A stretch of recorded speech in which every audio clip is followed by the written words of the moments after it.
First responders know the struggle of keeping their gear fresh. Sweat, smoke, and other odors can cling to your equipment, and much of our stuff can't be thrown in the washer. Enter Arrest My Vest, an odor eliminating spray for vests, tactical gear, bunker gear, and more. Unlike other sprays that just mask odors, Arrest My Vest eliminates them at the source, leaving your gear fresh and odor free. It's non-toxic, natural, and plant-based. There are several scents, or if you're like me, you can opt for the fragrance-free. Arrest My Vest is made in the USA and has been serving first responders across the nation with a money-back guarantee. Find it at arrestmyvest.com or on Amazon. Welcome to Blue Grit Radio, the podcast that explores making better cops for a better community. I'm your host, Eric Tung. I've been an active police officer since 2007. We will dive into the aspects of police culture, health and wellness, leadership, and mindset. You'll hear from experts not only from policing, but all industries as they relate to being our best with purpose, passion, and positivity. Join me as we share stories, lessons, and advice so we can all be better for ourselves, our teams, our families, and our communities. All right, ladies and gentlemen, welcome back to another episode of Blue Grit Radio. This is your host, Eric, and today I'm joined by two professionals that are going to offer these different angles on crucial topics. And in this first segment, because I've already kind of tried to delineate, we're going to separate these two really big topics with my two guests who know each other, which is going to be super dangerous in probably all the good ways. But without further ado, we're going to be talking about co-responder units and efforts, and not only what they do and what they can do, but what your average patrol cop, which there's kind of no such thing, but what your average patrol cop can take with them in their day-to-day, week-to-week, as they navigate a lot of these, oftentimes, I suppose, like chronic and or critical calls, right? There's a lot of overlap there. So without further ado, welcome Susie Kroll. Susie, thanks for coming on the show. Glad to be here. Yeah, absolutely. And then I got Sarge Jamie Ford. Hey, how's it going? Yeah, super psyched to be here. Thanks for inviting us. I'm going to ask you each to give a brief introduction to who you are and what you do, and maybe we'll just naturally bleed into how you know to each other and how you work together. But Susie, could we start with you first?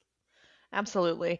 My name's Susie. I'm a licensed mental health professional here in the state of Washington, thinking very early on in my therapeutic career that I was going to work for a nonprofit counseling agency. Loved it there and fell into working with law enforcement by sheer accident, and opportunity fell into my lap and let this happen. And now I am a co-responding mental health professional and program manager for the therapeutic response unit with the King County Sheriff's Office, and have started or been the founding mental health professional for 8 other programs here in Western Washington, in Washington State. And then I consult for programs across the country that are starting co-response, as well as being a crisis and hostage negotiation team mental health professional. That's a lot. But you took us on a really direct crash course, so people can marinate on that. Thank you, Susie. Sarge, how about yourself? Yeah, Sergeant Jamie Ford. I'm with the Redmond Police Department, which is in the Seattle metro area for the out-of-state listeners. Big tech place, home of Microsoft and a lot of Google and SpaceX and whatnot out there. So good medium-sized city, medium-sized police department. I'm a day shift sergeant there now. Started there in 2018. Before that, I was with the University of Texas Police Department in Austin, where I was there for 2 years before we decided to pack up and move to the PNW. So never looked back. Love it up here. Welcome. You came right before some interesting, challenging times, but we appreciate being here. For sure. Well, I'm telling all my friends back home, it's like, you got to check out this collective bargaining thing. Like, no, well, we live in Texas. So I was, oh man, sucks right? For y'all, so. Yeah, that was very eye-opening for colleagues, laterals from Texas, just to hear that dynamic. And it's hard for me and a lot of the folks that came up here to wrap their heads around what that looks like as far as like workers' rights, for sure. Oh, sure. Yeah, no, not to get on that topic, but yeah. Another episode. Another episode. All right. So co-response, and I want to meet people where they're at. And for a lot of people, they may have, they might have the resources. They're urban, suburban. There's a lot of different flavors and varieties of how industry, I suppose, agencies have approached co-response, especially in the last few years. But could either of you start with just kind of like what is what is co-response and what are some of the goals with it? And then we can get into how different departments, such as your own, have rolled that out. Yeah, I guess I'll start. I started doing co-response work again by sheer dumb luck that ended up being life altering and changing my mission and drive in late 2016, early 2017. And at that point in Washington, it was pretty much unheard of. The Seattle Police Department had just started out theirs as well, and were trying to suss out kind of the nuances. We all knew there was benefit to it, but cutting the road and building that pathway was very foreign, very new, very maybe there's a thing here, but a lot of trepidation and skepticism for what that was going to look like. We knew it involved some sort of connection partnership, but past that, it was trial and error, touchdown and fumble. I guess for me, it was kind of by chance also getting the co-response. I came to Redmond in 2018. I only had 2 years at my previous agency under my belt. So as any like new lateral, it's like, all right, in my probation year, I'm not gonna, cause any waves or anything like that. I'm just gonna, yes or no, sir, no, yes ma'am, no ma'am. And then Susie was starting at the same time. Chief Daryl Lowe, he brought on this co-response idea that I never even heard of. And there's Susie Kroll walking around the PD. No one really knew who she was or what she was supposed to do. But she's an embedded co-responder, meaning she doesn't respond to calls by herself. She's fully embedded with an officer at every time. So she can really get to a scene, see somebody in the acuity of their crisis, and really help de-escalate, help see them, not like an hour later when they're already calmed down, but really kind of see them so they can articulate what's going on, especially if they do end up going for some, psych treatment down the road. So she was trying to grab anybody to ride with her, and I was like, Johnny new guy, like, all right, you can ride with me, I guess. You're We're saying both people new. don't want riders? Is that what you're Yeah, saying? right. Like total Correct. strangers, like hop in my car, my It's safe space? it's Yeah. it's weird. And then like, oh my gosh. Anyway, I'm about to go down a rabbit hole there.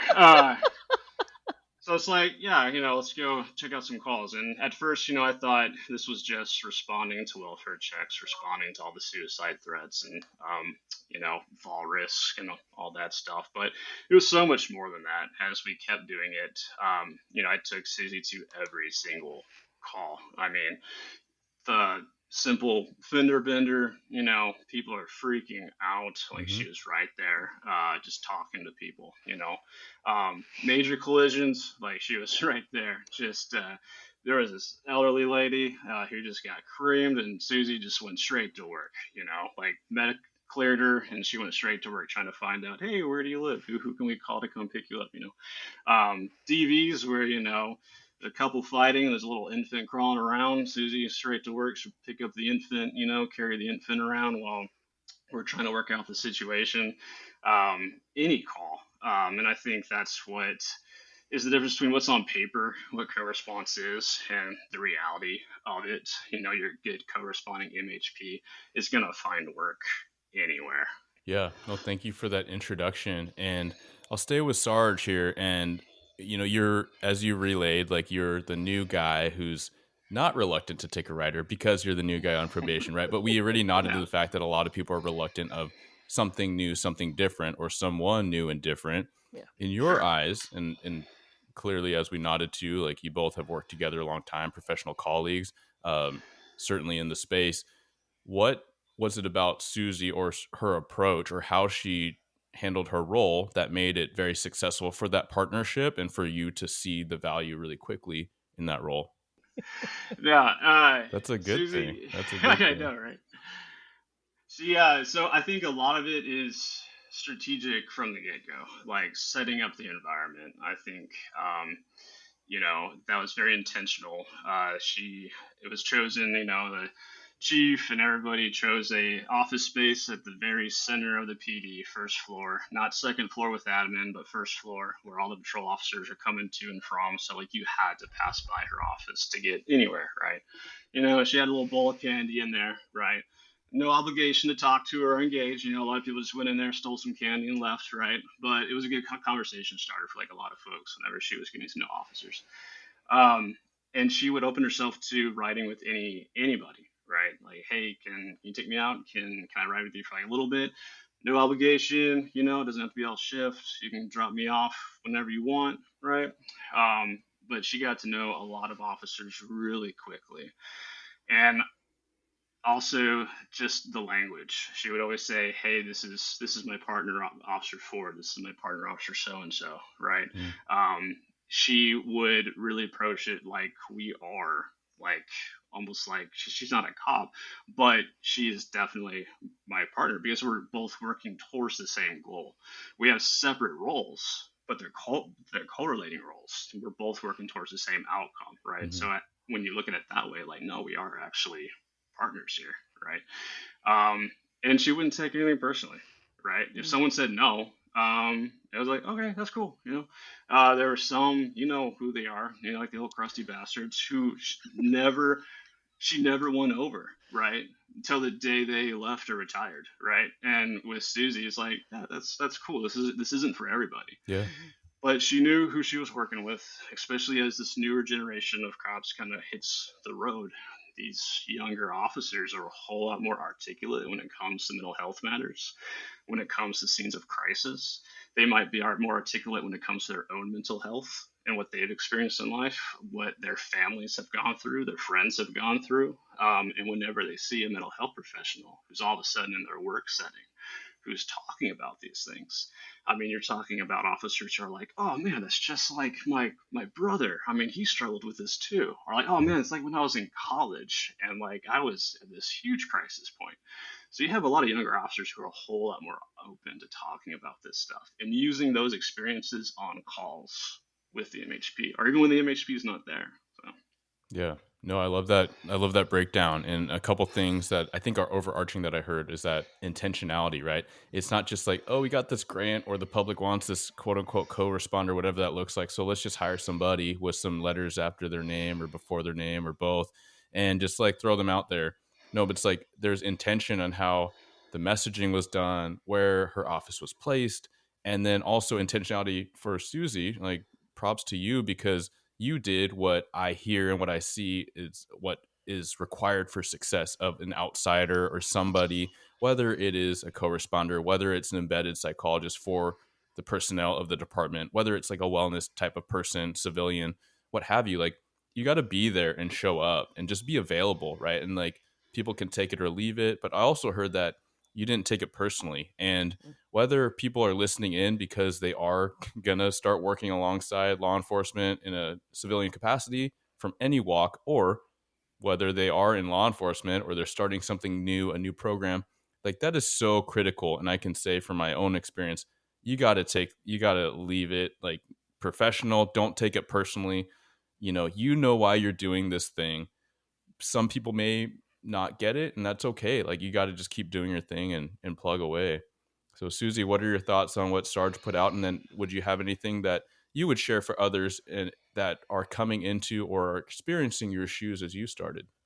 Yeah, I love what he said. I know that the listeners can't see my face, but both of you can. And as Jamie's talking about how that started out, it was very much how can I build a level of engagement in an environment that is skeptical, critical, and distrusting by nature and by function. And having grown up in a law enforcement family, I was familiar with some of that attitude, Mm-hmm. but having that lived experience from my family of origin was not enough. And knowing when I first started how skeptical the process of embedding a mental health professional was, I'd learned by the time I had come to Redmond through two, three, four, five, six departments at that point, that my engagement methodologies had been a little bit better finely tuned. In my first department, it took about a year and a half for somebody to not see me as something other than a burden and a problem and an outsider. And also my employment status, whether I was a contractor or an employee of a police department Mm-hmm. or on loan from a counseling agency, very much affected how I was received. By the time Redmond had hired me, I was initially a contractor through a counseling agency on loan, but was hired full time by the PD. And what came with that was a polygraph, background investigation, drug testing, all of the same hoops and processes that law enforcement had to go through in order to be hired, I had to go through. And just that little piece of work bought me a modicum of street cred and trust because I had been put through that same ringer. The rest of what Jamie's talking about is 100% true. I had a bowl of candy on my desk. I had done that for many years prior as a counselor for the staff that I worked for, even though I was the supervisor there. And it was a really quick and easy way to engage. On a random side note, I'm pretty sure that Amazon thinks that I am a crime loving screaming candy addict because I was buying hundreds and hundreds of dollars of candy. You And gotta, when we had yeah, come you gotta on bring them in, right? right after that, the pandemic had started. And so most of the places where officers were getting their candy had been cordoned off for separation of like records and front desk Mm, and things. So my little bowl on my desk was the supply for all of the PD. Um, Corner of the market. Yeah. yeah, yeah. I did. Not in my favor financially, but in my favor building relationships. And when you're hearing talking about that partnership, it was huge. It was going through the same background checks. It was having an open door policy. It was knowing how to approach it. And I wouldn't say to, Sergeant Ford or Jamie at the time, I wouldn't say, hey, can I ride with you? Can I go to calls? It would be, hey, you want a body?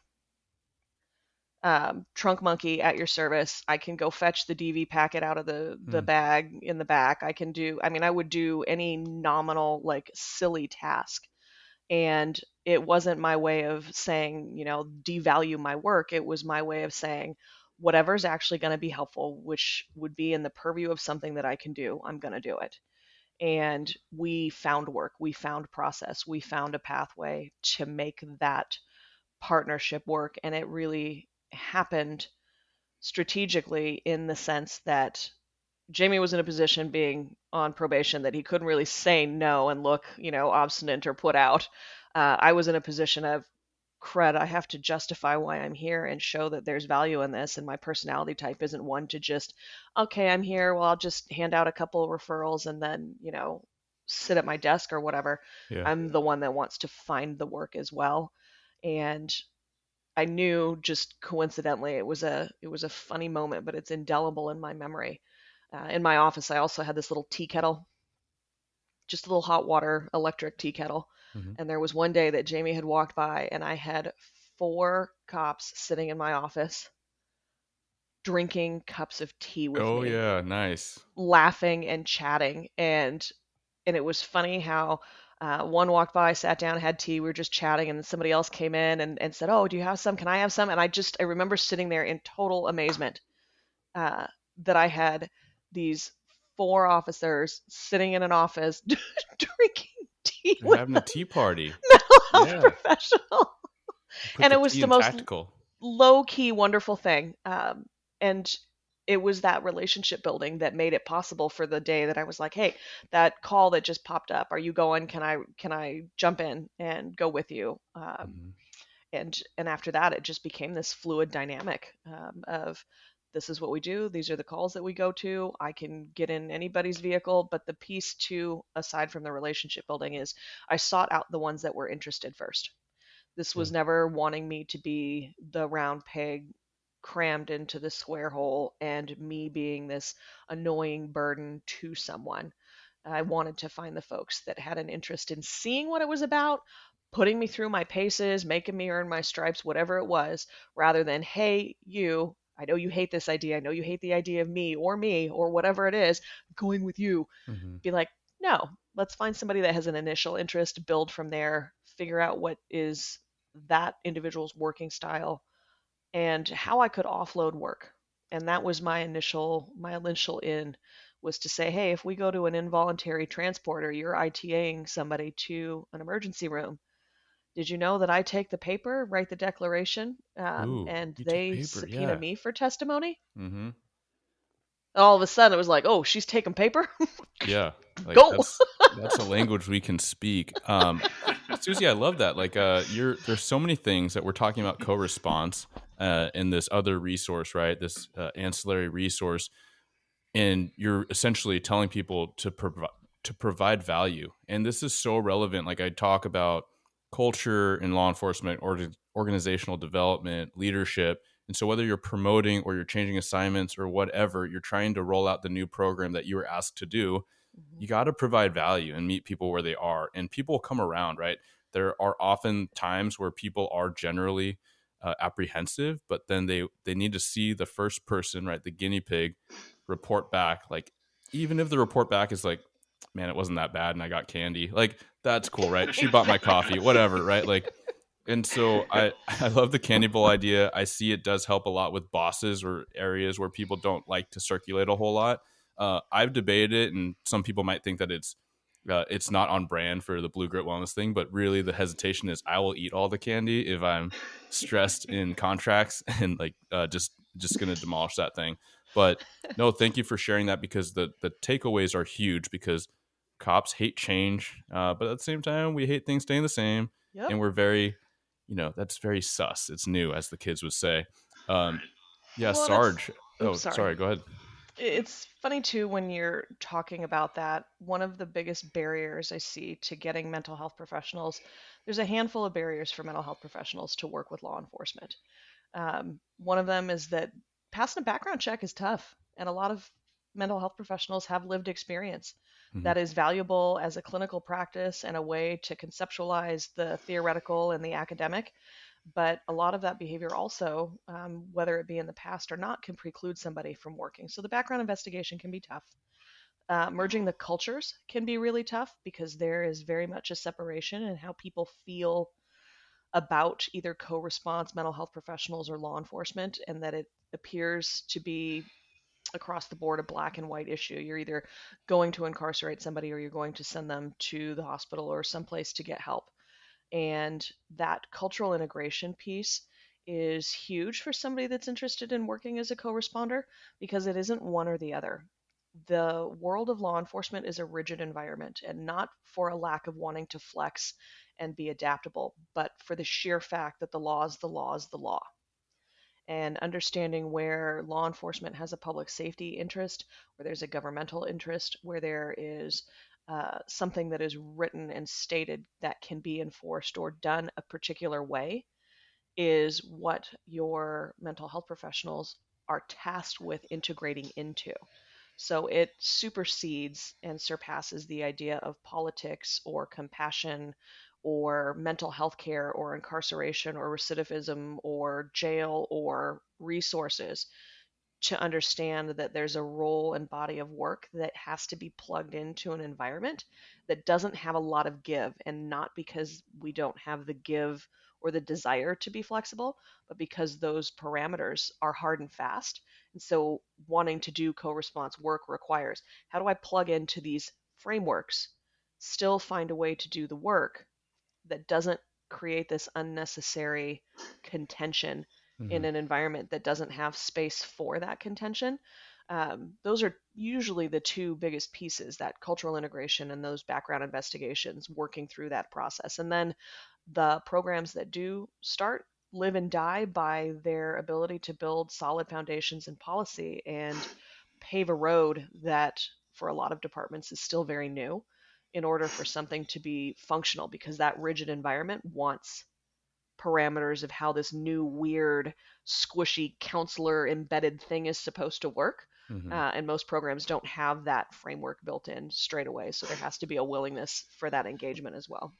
I love how you broke it all down and you explained a lot of these, I suppose, related conversations and prompts that I really wanted to get to a lot of that, and I part of me was unsure about how to ask the question. So I love that you put it out there, and even in that, what it elicits in me and something that I want to move toward is that there's a lot of folks from, let's just look at the last few years where it seemed most contentious. I'll just say that, right? Very polarizing. And like, what are the cops doing? Like, we don't want them to do this, but we want them to do that.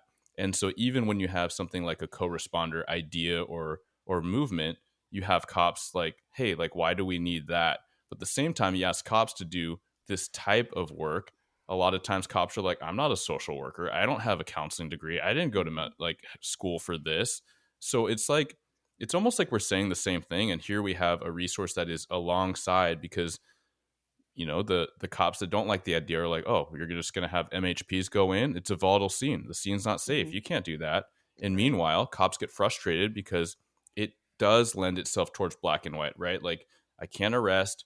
It's not an ITA criteria. So what am I doing here? And I can't help the situation. And that's really frustrating. Like, we came into the job to be helpers, and we can't help because we need longer term solutions, because these were longer term challenges and dynamics. So I say that all to say that I hope that the listeners I wager that most people that are listening are very open minded to these types of concepts, but hopefully these types of conversations and, I suppose, anecdotes can really help them bring those ideas back, or maybe have the discussion with the person that seems obstinate to the idea.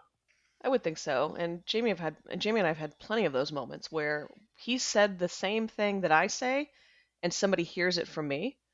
But in equal measure, we'd go to calls and I would say something and I would immediately get met with, expurlative, I'm not talking to you, Mm. I'm not crazy, with an assumption about what I was doing and my purpose there. And then he'd say the same thing and they would gravitate toward him. So realistically, it's about having both resources available for the messaging with parameters, training, expectations, staying in one's lane and working as a partnership to address whatever that circumstance is. And it was, it has continued to be, and it was really interesting to watch my partner see that it wasn't me saying, hey, you big terrible cop, you're doing all of these horrible things to these folks that really just need some support, some compassion, and some resourcing.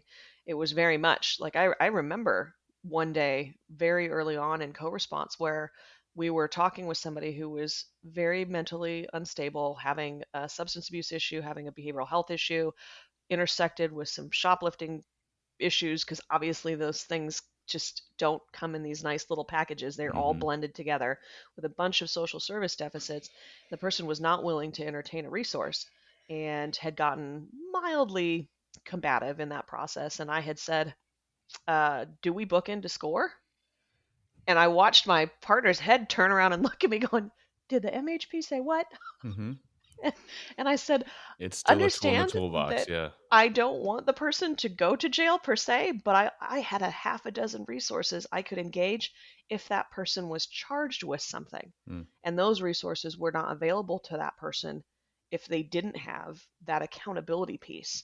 Yeah. And so, really blending those worlds and saying it isn't an either or, it can be an if then, Hmm. or a parallel to, or a once somebody gets out, or instead of, depending on the circumstance. But you're mentioning how, like, the past 4 years or so, where it's like, all right, the public's taken this black and white view of what public safety means, right? So we don't want cops going to these calls. We only want cops doing that. So then us ourselves as law enforcement, we're our own worst enemy. We're like, we read you loud and clear. You don't want us going to these calls, those calls, those calls. You got it, right? In fact, that might make things easier for us. But at the same time, these calls are still happening, as we found out. No other first responders are going to these calls, or second responders. And we found out that we're still facing these issues. The public is still Mhm. bringing all of these issues forward to us, primarily these public mental health issues. And it would be a lot easier as cops if we were like, well, we're not going to those calls. No, that's not our problem. But we couldn't do that, because I kind of realized quickly that some of the worst days, some of the worst calls in law enforcement is just when there's no resolution, right? Yeah.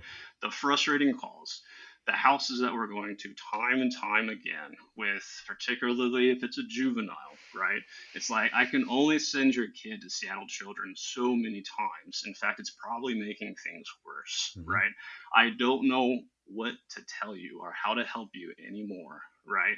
Or if it's like, someone whose aging mother lives alone and this person lives clear across the country, and they're like, you got to take her, she's a fall risk, she's a threat to herself.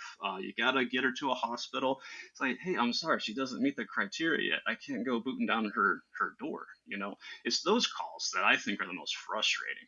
But to have a corresponding MHP there to do continual follow up, so that these people's first reaction isn't to call 911 or the non-emergency line. They're calling Susie directly. They're sending emails to Susie directly, and Susie's working with them about other options. Hey, what other resources, what other options are there out there, right?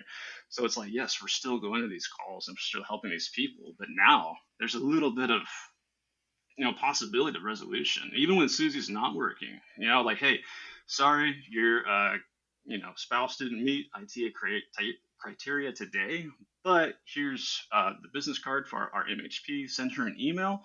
She'll get back to you as soon as she can, right? Just handing that business card provided some amount of resolution. That people are like, oh my gosh, thank you for this business card, and they hold it like a little nugget of gold. Oh man, this helps a lot, right? So yeah. And that was then me spending lots of time, and not necessarily here's your like silver plattered solution, but unfortunately the ways in which people get resources and seek out help in a behavioral health crisis are not taught. We're taught in school stop, drop, and roll. We're taught duck and cover. We're taught just the ABCs, one, two, threes, and a lot of the academic components. There's a little bit more literacy around behavioral health, but there still is no life skill training. Mm-hmm. People learn how to navigate an involuntary treatment act system when the fan has done the spreading, and it isn't in a time of calm and peace. It's in a time of crisis and imminency and freak out and emotions, and having somebody that knows that system and knows how to work through it and can translate the weirdness of the words and the process to somebody so they can get through it on top of the crisis that's going on. Or, like Jamie was saying earlier, with a car accident or a bank robbery or a DV, if I'm standing to the side explaining what and why law enforcement's doing what they're doing so that they can go stay doing cop things, then you get that systems navigation, which then, makes the initial call go more smoothly, makes the process of working through a wonky, janky, weird system a little less bumpy and crappy. And so then there's some muscle memory and some build through with that process. And then there's this, which the counselor in me loves, this autonomy and self propelled advocacy through that system rather than being dragged through it, confused in that entire process. Can be just this one little piece that somebody needed to anchor to in order to work through a process. And I see that happen just in car accidents. Um, Jamie and I were in a car driving to a random call, and a dump truck rear-ended 7 vehicles behind us Mm, and just barely missed the back of his patrol car. And obviously, we're now on viewing this gigantic multi-car accident. that makes my head hurt. Um, it Even with was sector, yeah, I it don't want to was deal with it. just it was a disaster, and I immediately hopped out and started getting people that could move out of their cars that weren't squished. Nobody got hurt, dead hurt. um, but it was one of those things where, like, hey, if you have your license and your insurance, if you have a cell phone, let's get some pictures. Let's not stand by all these cars because this is a 4-lane highway. um, it just made that process simpler for the people that were jarred and kind of dazed. I had even run across the street to an apartment complex that we had regularly visited and got a chair for one of the elderly folks that was in that car accident waiting for aid Mm, because she was yeah. having trouble standing.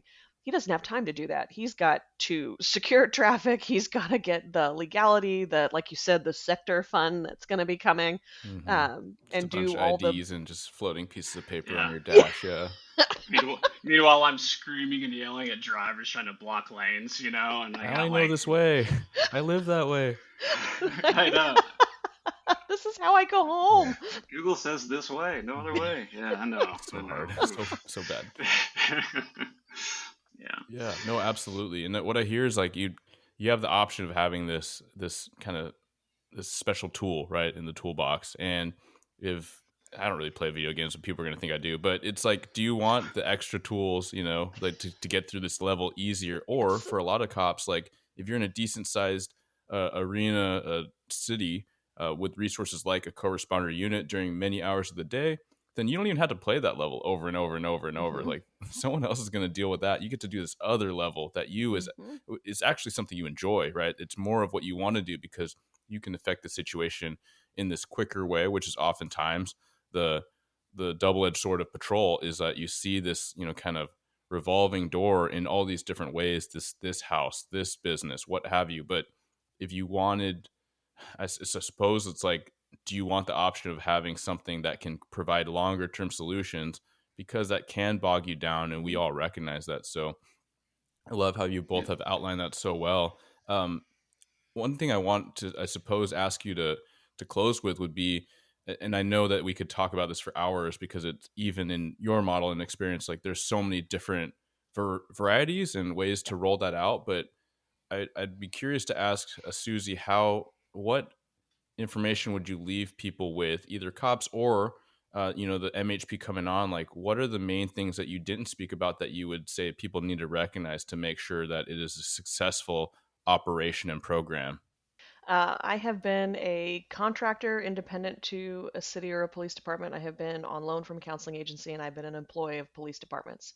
By far and by best engagement and buy-in from all parties, being an employee of a police department has been the win-win for me, for cultural integration with my partners, for support, protection, liability coverage, chain of command, program design. Being under that same umbrella and having one chain of leadership is paramount. Hmm.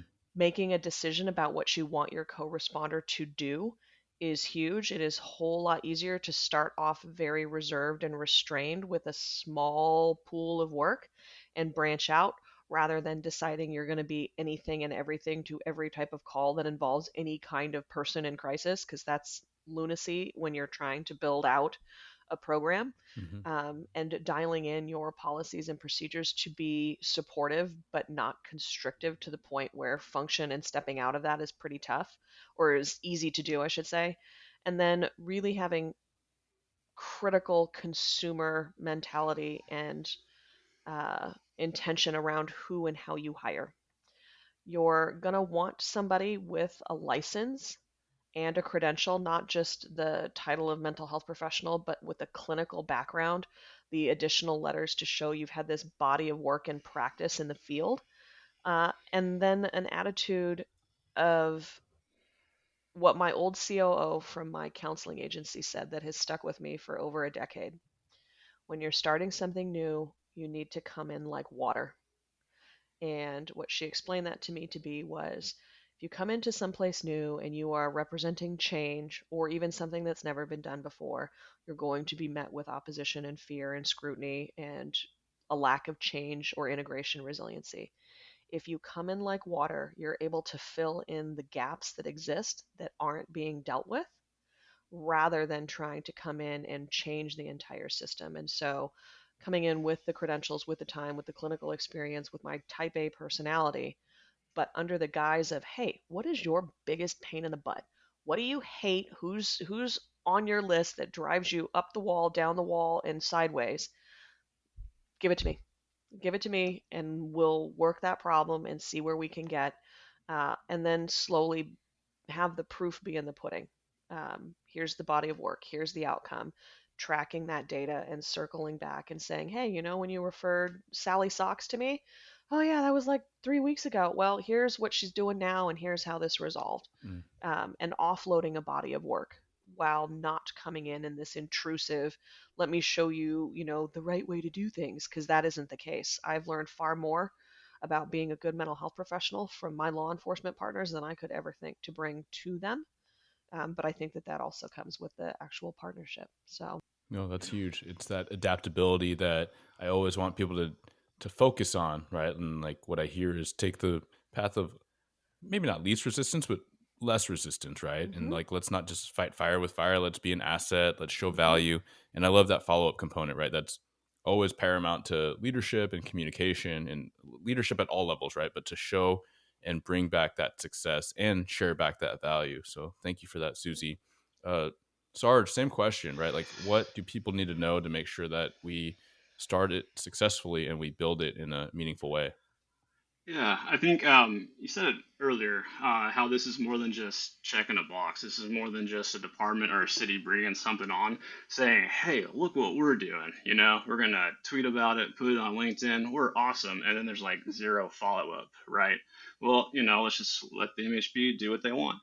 No, it took constant buy-in at all levels, starting with executive buy-in. Our chief, Daryl Lowe, he was the one who was fighting for our program when it came to like working with city council, with the mayor, saying, hey, this is what we're doing, this is why we're doing it, and this is how it's working, following up down the chain with captains, lieutenants, making sure the MHP is being properly utilized, right? When officers saw that level of buy-in, that made the officers realize, like, oh, they're not joking around. Like, they really want us to utilize this MHP. So that buy-in at all levels, and the fact that the more co-response grows, the more you really see people kind of polarizing it, kind of saying like, hey, there is a right way and there's a wrong way to co-respond, right? Well, okay, well, the only right way to co-respond is, safely, legally, morally, and ethically, right? That's, as long as you check those boxes, you're good. But you really have a lot of groups saying like, no, MHPs shouldn't be riding with cops, or you have the other side where it's like, no, MHPs shouldn't be responding by themselves, or they should be responding by themselves. There's a lot of optics involved, uniform stuff, outer vest, inner vest, whatever. I mean, at the end of the day, it's what the community wants, what the community needs, and what the community's kind of voice as their desire about what they want their response to look like and be. There is no wrong way. And you can, in fact, have multiple different models, response models operating at the same time. You got the Mm-hmm. MHPs with fire, police all working together, right? And, man, sorry, I have to edit some stuff out. Just lost my train of thought. There's so much, No, dude. absolutely. When we were talking about how a lot of this is just talking about creating quality responses. You're increasing the quality of what we're doing. I'm doing the same job, right? Susie's doing her job as the MHP, right? But us working together just creates something that a lot of members of the community have never seen before, right? My job as the co-responding officer is extremely simple. I am ensuring scene safety, making sure what we're doing is legal, moral, and ethical. That Susie's not booting down doors that she shouldn't be booting down, right? And that we're all working towards the same goal, Yeah. right? That's it. And it's really kind of one of those positions that you're doing from like afar, right? Until you do have to step in, right?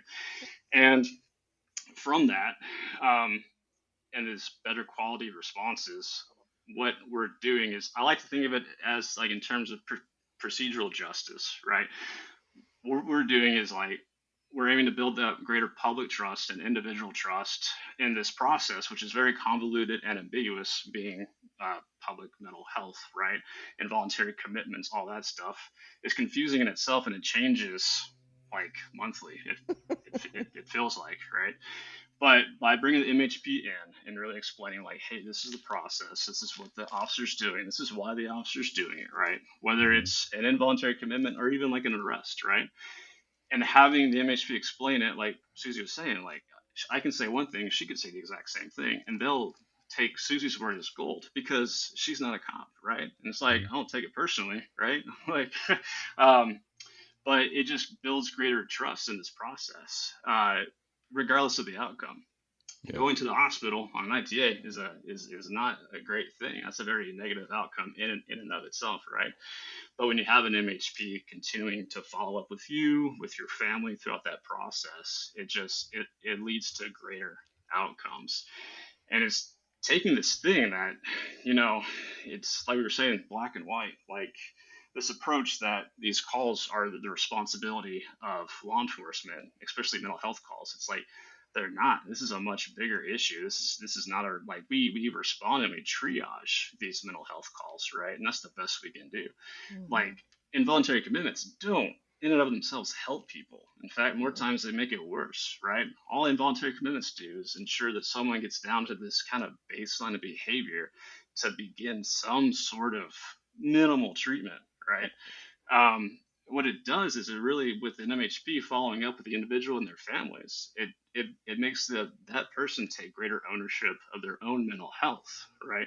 So now the public mental health is a community issue. Like a community can take part in their, in each and every individual and help each and every individual. And there's different groups out there like NAMI, who can come together and support like one another.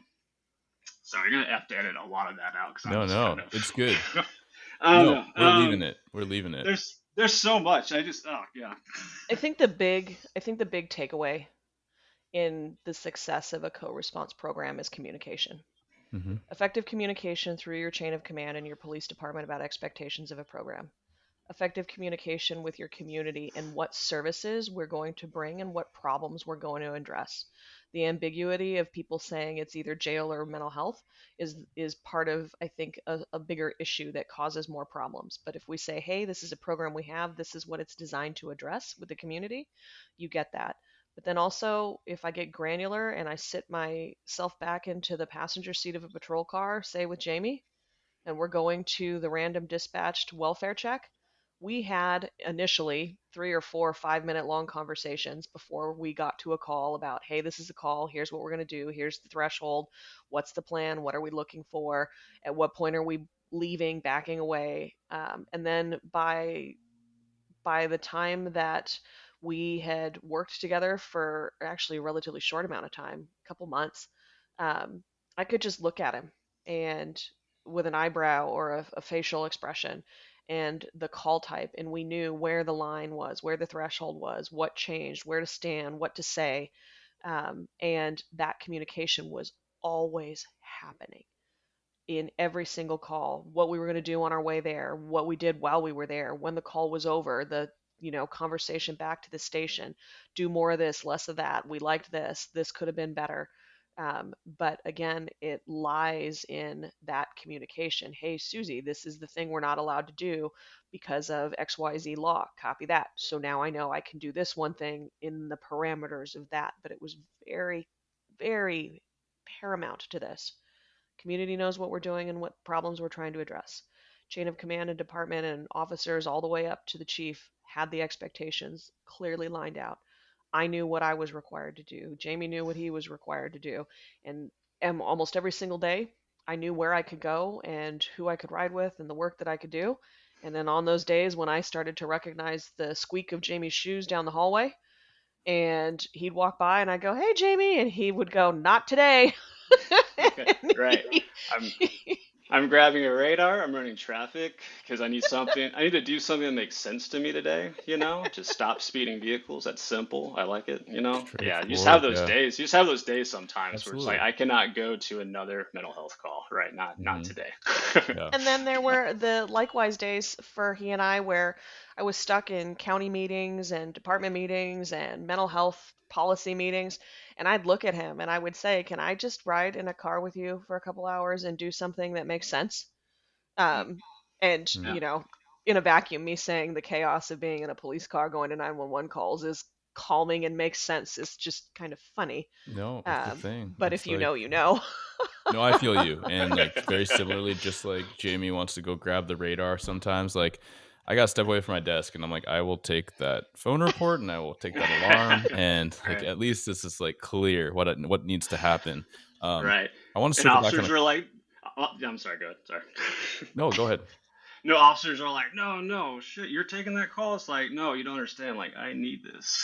Like, Hmm. step, Yeah. step away. Yeah. Yeah. People try to fight me, like take their Yeah. notepad out sometimes. Right. And then, I mean, you can't win them all because some people are like, well, No, if you really cared, you'd work a whole shift. And I'm like, okay, I then I'll never get anything done. know. But cool. Okay, Thanks. asshole. Thanks Yeah. for the idea. Um, Yeah. yeah, I just want to circle on a couple things, which is like team. What I hear everything you're saying is like, it's about the team. Like, what is the overall mission? Like, how do we move the needle in this more effective long-term way? How do we be effective? And I mean, there's so many carryovers with the things we talk about here, which is leadership and trust and implementation. And I even want to take a moment to highlight procedural justice because in the last few years, I think a lot of people have kind of a misassignment to what that means. And just remember, don't let it get drug into all the conversations that might be polarizing, but it's just clearly, simply, I suppose, like understanding what's going on and what is to come, right, in the justice system. And Mhm. for those that are apprehensive or work with those that are apprehensive, just consider this. Consider if you didn't have clear procedural justice in your own agency with your bosses and IA process. Like, you would lose your minds, right? You would Yeah. absolutely lose your minds. There's no trust. There's no, like, we're not speaking the same language. What are we trying to accomplish here? Whereas I think all of us, honestly, have messed up plenty of times, and we're very clear on what is to come. We go to our boss, hey, boss, I messed up. Okay, cool. This is your counseling. I totally accept. I earned that one, right? And just moving forward past it, right? And then even with the option of a co-responder, we can recognize how effective it can be, and we often do this in other walks in policing, right? So like really significant crimes, homicides, OIS, like we get MDOP, right? Like, Mhm. so the prosecutors of that specialized unit come out to the field. They don't do it for all the calls, but they do it for these really critical ones where it matters, where they have certain professional insight. Same thing, you're a Sarge, right? Like, in some ways, you would love and hate to be everywhere, and you just can't be everywhere for every officer. But the big calls, you want to be there, your officers want you to be there, so you're not just reading about it on paper later, right? So it is for the Yeah. same team, and I just really wanted to highlight that. Yeah. Yeah. But I really appreciate this deep discussion. I knew there's in the back of my mind, I knew there's no way we could really streamline it too much. But thank you for the wealth of information. And if you each could share where people can find you, reach out. I know you're both on LinkedIn. If they have questions on how to build a program or how to navigate some challenges that they're facing. So, Susie. Absolutely. So I am a resource available for any kind of consulting questions about how to build programs. Like I said, I'm on my ninth and I'm building the largest one yet with the King County Sheriff's Office across all of our contract cities and all of our precincts. So you can find me on LinkedIn. I'm just Susie Grohl, and my contact information is there. I'm also obviously with the Sheriff's Office, so you can find me easily there, and I'm happy to do what I can to either assist, be a sounding board, or and route you to folks that can help augment what you're doing as well. Same LinkedIn, Jamie Ford, Redmond Police Department. Susie and I, we've helped a lot of people in a lot of departments build programs, kind of help programs through some like plateau moments. We love doing that, whether it's like Zoom calls or sometimes we've gone out. Like we got back from Pennsylvania, Mm-hmm. talking to a county symposium there, which was great. Also, check out International Co-Responders Alliance. It's a kind of nationwide database. It's international because I think we got someone down in Australia or something like that who's a Mm-hmm. co-responder. Nice. Check it out. There's a lot of directories, contact info. Join it, and they got monthly kind of Zoom meetings where everyone just kind of gets together, talks about their program, talks about the challenges that they're experiencing. But yeah, I would encourage anyone to check that out. And the conference, CoreCon for the Hmm. International Co-Responders Alliance, is going to be in Atlanta, Georgia, this year, and we have gone from about 200 attendees each year, over doubling our attendees, and we're expecting over 1,000 at this next one. So it's Wow, pretty nice. spectacular. Yeah. Excellent. Well, thank you both so much. Yeah, thank you. Oftentimes, there's a lot of candidates that want to take the next step in the organization and promote. However, they find themselves at an impasse with where to start. Or they know where to start, but they know that there are so many different elements that are extremely arduous, challenging, and stressful to prepare for. I've prepared a guide because I want to help everyone, no matter what their confidence level is in public speaking or recognizing the different elements or how to show up your best way and highlight your leadership style. A lot of times, those folks know exactly what it takes to be a leader because they do it at the line level. However, they are surpassed by those that simply test better, have the gift of the gab, whether or not they actually can put anything behind it, or they've taken the test so many times that they've slowly edged their way up that list and eventually may be in striking zone for a promotion. So if getting selected for the next rank is of interest to you, I highly recommend you do your homework and you recognize resources. And part of doing that homework and recognizing resources is the guide I've prepared. It hones in on a lot of my lessons learned from being on both sides of the table, testing as a sergeant. And although I got the nod in the first round, when I looked at the notes, there were a lot of things I misunderstood. There were a lot of things where I didn't present my best way. I was just fortunate that my total test score was, I was fortunate that my total testing process was successful enough to get me in.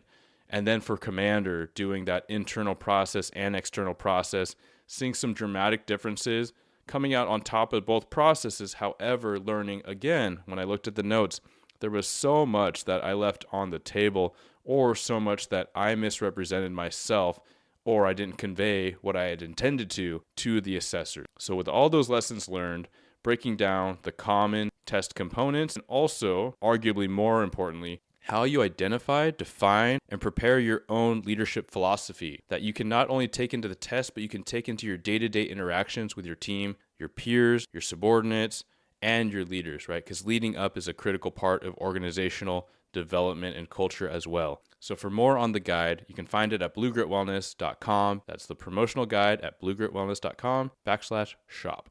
And whether or not you are looking to promote, we all know those people that should be taking the next test that we keep nudging. And those people need to be empowered. They need to find confidence. And a lot of that can come from you just giving them that nod, giving them that support, that encouragement, and telling them where to find the guide. Thank you for tuning into another episode of Blue Grit Radio. As always, support this community by subscribing, giving us a 5-star review, and following, liking, and sharing posts on Blue Grit Wellness on Instagram. You can reach me there or email me at bluegritwellness@gmail.com. Be well and stay gritty.